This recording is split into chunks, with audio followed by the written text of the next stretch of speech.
Podjetje Oromet iz Neverk pri Pivki se že skoraj desetletje ukvarja s proizvodnjo standardnih in nestandardnih orodnih plošč za orodjarje ter CNC obdelavo ohišja novih orodij po specifikaciji naročnikov. Mi izdelujemo orodne plošče za vse tipe orodij, orodne plošče, katere se uporabljajo za vse tipe orodij, se pravi za termoplastična orodja, orodja za tlačno litje aluminija, za preoblikovanje pločevine, za globoke vleke. V bistvu v kompletu orodjarske industrije se uporabljajo naši izdelki, za njih so to polizdelki. V podjetju je trenutno 65 zaposlenih, lani pa so zabeležili kar 30% rast, zaradi česar so prejeli priznanje Primorsko-Notranjska gazela. Pričakujemo še zaposlovanje, ja. Ker z vsako novo investicijo, z vsakim novim strojem je treba zaposliti tudi nove ljudi. Brez ljudi ni nič.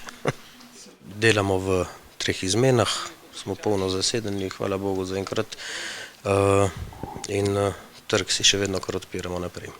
Oromet predstavlja pomemben člen skupine Slovenska industrija jekla, ki bo uresničeval strategijo nadaljnje vertikalne integracije.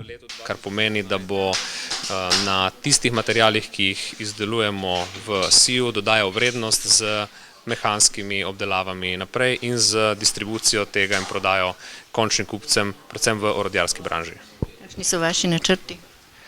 Načrti so, če pogledate Oromet nazaj, lahko vidite lepo rast in načrti so, da se ta rast vnaprej tudi uresničuje, tako da nadaljnje investiranje v to, da podjetje dosega svoje cilje. Slovenska industrija jekla je v podjetje Oromet vstopila kot 51% lastnik.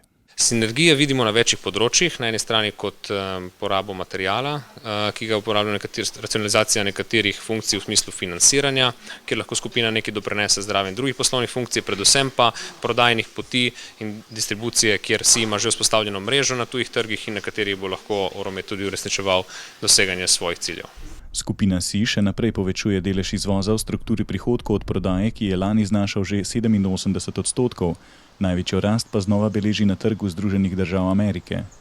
V letu 2015 je tja izvozila za 62 milijonov evrov izdelkov, kar že presega 10% celotnega izvoza, sicer pa ključna trga ostajata Nemčija in Italija.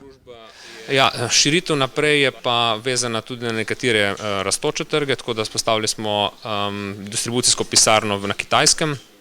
Tam vidimo nekatere priložnosti za rast naprej, predvsem pa v širšem prostoru Evropske unije. Se pravi, kar pomeni Evropa, Turčija in nekaj malega, bom rekel, tudi čez lužo.